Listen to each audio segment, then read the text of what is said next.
नमस्कार विद्यार्थी मित्रों, धोरण 8 विषय अंग्रेजी एनसीईआरटी सिलेबस में हूँ सेजल आंबलिया आप सौનું हार्दिक स्वागत करूँ छूँ। विद्यार्थी मित्रों, यूनिट 2 जेનું नाम શું છે LMBB લર્ન મોર બી બ્રાઇટર, જેમાં એક્ટિવિટી 1 2 3 સુધી આપણે સ્ટડી કરી ચૂક્યા છીએ। આજના વિડીયોમાં વિદ્યાર્થી મિત્રો આજે આપણે એક્ટિવિટી 4 સ્ટડી કરવાનું છે। Your teacher will read the following story for you. Listen to your teacher and then read the story silently. વિદ્યાર્થી મિત્રો, અહીં આપણને એક સ્ટોરી આપવામાં આવેલી છે જેને આપણે રીડ કરવાની છે। સોંગ ઓફ સોંગ્સ, ગીતોનું ગીત। તો વિદ્યાર્થી મિત્રો, સ્ટોરીને રીડ કરતાં પહેલાં તેને રિલેટેડ આપણે શબ્દાર્થ સ્ટડી કરીએ। તો જોઈએ તેના શબ્દાર્થ। ગ્રેટ, ગ્રેટ એટલે મહાન। રૂલર એટલે કે શાસક અથવા રાજા। જેમ એટલે રત્ન। COURT કોર્ટ એટલે દરબાર। ફિલ્ડ એટલે ક્ષેત્રે અથવા કાર્યનું ક્ષેત્ર। મ્યુઝિશિયન સંગીત શાસ્ત્રી। મ્યુઝિકલ નોટ સંગીતનો સૂર। ઇનોવેશન એટલે કે ફેરફાર। ટુ ક્રિએટ રચના કરવી। ટુ એગ્રી સહમત થવું। ક્લામ શાંત। બ્રાઇટ એટલે ચમકતું।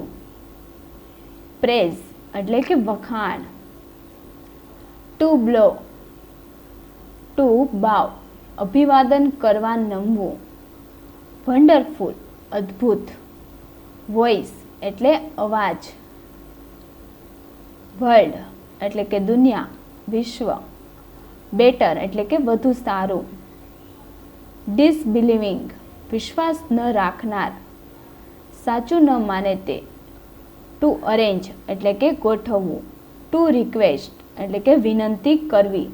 વિદ્યાર્થી મિત્રો, એક્ટિવિટી 4 જેમાં આપણને એક સ્ટોરી છે સોંગ ઓફ સોંગ્સ, જેના શબ્દાર્થ છે જે તમારે તમારી નોટબુકમાં લખવાના છે। ઈગર એટલે કે આતુર અથવા આતુરતા, ઉત્સુકતા। હમ્બલ લવર નમ્ર ચાહનાર। સિમ્પલ સાદું। ડિવોટેડ સમર્પિત, એકનિષ્ઠ। બેંક નદીનો કિનારો। ડિસાઇપલ શિષ્ય। ડેઇલી રૂટીન રોજનો ક્રમ। ટુ ગ્રીટ સ્વાગત કરવું, અભિવાદન કરવું। ફેવરિટ એટલે કે માનીતું। ટુ પરસ્વડ મનાવવું અથવા સમજાવવું। ટુ ચેન્જ વન્સ માઇન્ડ એટલે કે નિર્ણય અથવા વિચાર બદલવો। ટુ ગેટ રાઉન્ડ સમવનની સાથે કામ પાર પાડવું। ટુ ઓફર પ્રસ્તાવ મૂકવો અથવા તૈયારી દર્શાવવી। મિસ્ટેક એટલે કે ભૂલ। ટુ પ્રિટેન્ડ ઢોંગ કરવો। ટુ અન્ડરસ્ટેન્ડ સમજવું। ટુ સ્પ્રેડ ફેલાવવું। ટુ રિયલાઇઝ સ્પષ્ટપણે જાણવું। સર્ટનલી એટલે કે એકાએક અથવા ચોક્કસ। સાયલેન્ટલી શાંતિથી। કમાન્ડ એટલે કે આદેશ। તો વિદ્યાર્થી મિત્રો, સ્ટોરીને લગતા શબ્દાર્થ છે જે તમારે તમારી નોટબુકમાં લખવાના છે। અહીં આપણે શબ્દાર્થના તમારે અર્થ અને ઉચ્ચાર યાદ રાખવાના છે। તો હવે આપણે સ્ટોરીને રીડ કરીએ। તો ચાલો વિદ્યાર્થી મિત્રો સ્ટોરીને સમજીએ। સોંગ્સ ઓફ સોંગ્સ ગીતોનું ગીત। The great rulers of India ભારતના મહાન શાસક જેનું નામ શું છે અકબર। હી 9 જર્મ્સ ઇન હિઝ કોર્ટ તેના દરબારમાં કુલ 9 જર્મ્સ એટલે કે 9 રત્નો હતા। અકબર છે જે મહાન ભારતના શાસક છે, અકબરના દરબારમાં 9 રત્નો છે। The 9 gems were the greatest in their own fields તે 9 રત્નો છે તેમાંના દરેક પોતાના ક્ષેત્રમાં સૌથી મહાન હતા। Once of them was Tansen તેમાંના એક હતા તાનસેન, અ ગ્રેટ મ્યુઝિશિયન જે નવરત્નો છે તેમાંના એક મહાન સંગીતકાર છે, જેનું નામ શું છે વિદ્યાર્થી મિત્રો? Tansen. He play different types of musical notes for the kings. રાજા માટે, તેઓ બાદશાહ માટે વિવિધ પ્રકારના મ્યુઝિકલ નોટ્સ, સંગીતના સૂરો વગાડતા. ડિફરન્ટ ટાઈપ્સ એટલે કે અલગ અલગ પ્રકારના, પ્લે એટલે કે વગાડવું, અલગ અલગ પ્રકારના સંગીતના સૂરો તે બાદશાહ માટે વગાડતા હતા. હી પ્લે રાગ્સ લાઇક, તેને અલગ અલગ પ્રકારના રાગ્સ આવડતા હતા, જેમાં છે માલકોસ, દીપક, કેદાર, મલ્હાર, ઇટ્સ. એટલે કે એને જે રાગો આવડતા હતા તેના નામ શું છે? માલકોસ, દીપક, કેદાર અને મલ્હાર જેવા વિવિધ રાગો વગાડતા હતા. તાનસેન મેડ સમ ઇનોવેશન ઇન મલ્હાર રાગ. ઇનોવેશન એટલે કે કંઈક નવું કરવું, ફેરફાર કરવો. એન્ડ ક્રિએટ મિયા મલ્હાર રાગ. તેણે તાનસેન હતા જે અકબરના દરબારમાં હતા, તો તેણે રાગમાં થોડુંક ઇનોવેશન એટલે કે ફેરફાર કર્યું. મલ્હાર રાગમાં થોડુંક ફેરફાર કરીને એક નવો જ રાગ બનાવ્યો. ક્રિએટ એટલે કે ઊભું કર્યું નવો રાગ, મિયા મલ્હાર રાગ. તેનું નામ શું છે વિદ્યાર્થી મિત્રો? મિયા મલ્હાર રાગની તેણે રચના કરી. Once evening the king was in his court. એક સાંજે બાદશાહ તેના દરબારમાં હતા.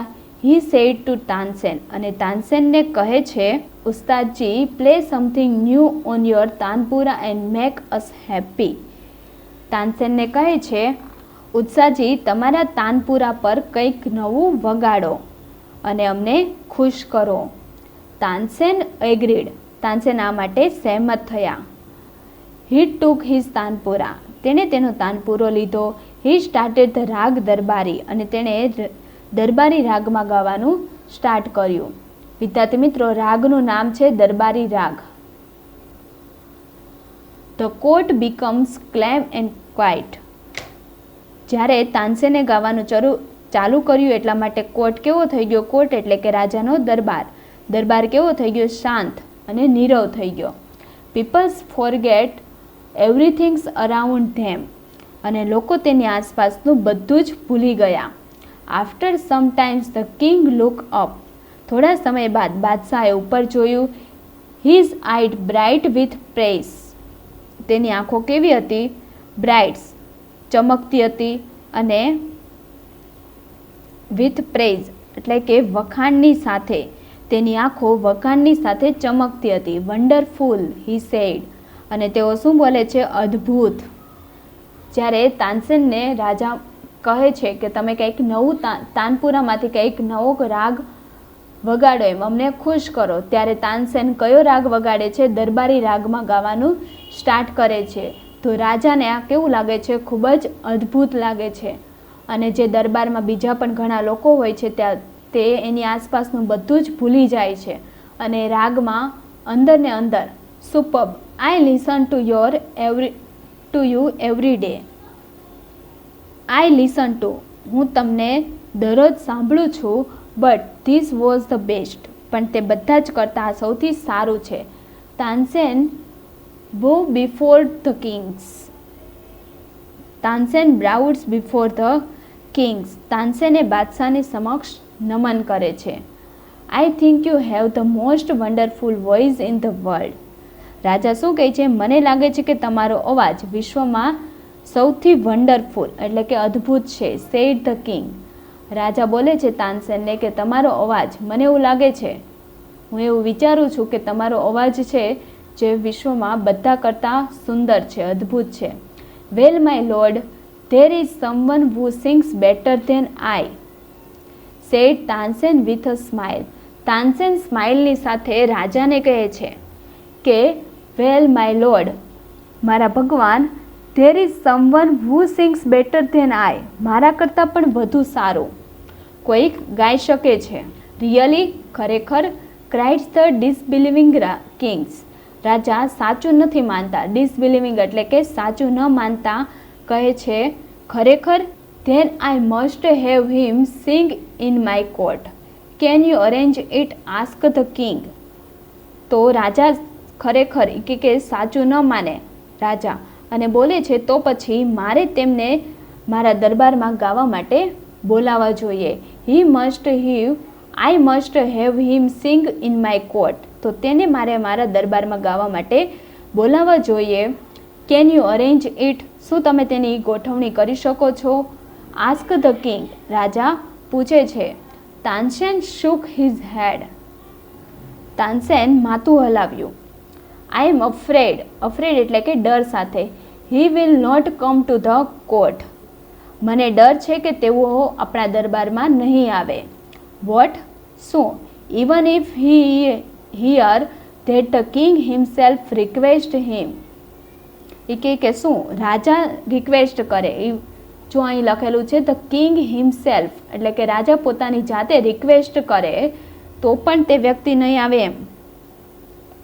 રાજા પોતે તેને વિનંતી કરે તેવી ખબર પડે તો પણ નહીં આવે એમ. No not even then. ના તો પણ નહીં. Akbar was very eager to meet him. Very eager એટલે કે મળવા માટે આતુર છે. અકબર રાજા તે વ્યક્તિને મળવા માટે આતુર છે. કયો વ્યક્તિ જે તાનસેન કરતાં પણ વધારે સારું ગાઈ શકે છે તે વ્યક્તિને રાજાને મળવું છે. તો રાજા તેને મળવા માટે આતુર છે. વેરી વેલ ઉસ્તાદજી સેડ ધ કિંગ. સારું ઉસ્તાદજી. With a smile he look into Tansen eyes. બાદશાહ બોલ્યા. તેઓ મલક્યા અને તાનસેનની આંખોમાં જોયું. If he doesn't come here. તેઓ અહીં નહીં આવી શકે. I shall go to him myself. પણ હું તો તેમની પાસે જઈ શકું છું ને. Will you take me to him? Ask the king. તમે મને તેમની પાસે લઈ જશો? રાજા એવું પૂછે છે. વિદ્યાર્થી મિત્રો, આપણે સ્ટોરી રીડ કરી જેનું નામ છે સોંગ ઓફ સોંગ્સ. ગીતોનું ગીત, જેમાં અકબર છે. અકબરના દરબારમાં કુલ 9 જેટલા રત્નો છે. 9 જમ્સ. કુલ 9 રત્નો છે. તેમાંના એક છે તાનસેન. તાનસેન ખૂબ જ સરસ વગાડે છે, મ્યુઝિશિયન છે અને સારું ગાઈ શકે છે. તેને ઘણા બધા રાગો આવડે છે, જેમાં અહીં આપણને રાગના નામ પણ આપવામાં આવેલા છે, જેમાં છે મૌલદિલ, દીપક, કેદાર અને મલ્હાર. રાજા તેને દરબારમાં એક દિવસ કહે છે કે ઉત્સાહજી કંઈક નવું તમે સંભળાવો. ત્યારે તાનસેન દરબારી રાગમાં ગાવાનું સ્ટાર્ટ કરે છે અને રાજાને તે ખૂબ જ અદ્ભુત લાગે છે. એટલા માટે રાજા બોલે છે વન્ડરફુલ. ત્યાર પછી રાજા કહે છે કે તારો જે અવાજ છે તે દુનિયામાં બધા કરતાં સારો છે એમ. તું બધા કરતાં સારું ગાઈ શકે છે. ત્યારે તાનસેન કહે છે કે ના, મારા કરતાં પણ વધારે સારું ગાઈ શકે તેવા એક વ્યક્તિ છે. તો રાજા કહે છે તેને આપણા દરબારમાં બોલાવો. પણ તાનસેન કહે છે તે આપણા દરબારમાં નહીં આવે. તો રાજા કહે છે હું બોલાવું તો પણ નહીં આવે? તો કે ના, તો પણ નહીં આવે. તો એ કહે છે કે ઉસ્તાદજી કે એ ન આવે તો કાંઈ નહીં, આપણે તો તેની પાસે જઈ શકીએ છીએ ને? એવું રાજા તેને પૂછે છે. Yes, but you do not go there as the king said Tansen. Tansen કહે છે તમે ત્યાં બાદશાહ તરીકે નહીં જઈ શકો એમ. હું તમને ત્યાં લઈ તો જાઉં, પણ તમે તે વ્યક્તિ પાસે રાજા તરીકે નહીં જાઓ. I shall go as a humble lovers of music said the king. King કહે છે, રાજા શું કહે છે? હમ્બલ્સ લવર એટલે કે નમ્ર ચાહનાર. હું સંગીતનો નમ્ર ચાહનાર છું, તે પ્રમાણે હું તેની પાસે જઈશ. વિદ્યાર્થી મિત્રો, આજના વિડીયોમાં આપણે એટલી સ્ટોરી રીડ કરી. નેક્સ્ટ વિડીયોમાં આપણે આગળની સ્ટોરી જોઈશું. ત્યાં સુધી થેન્ક યુ. આભાર.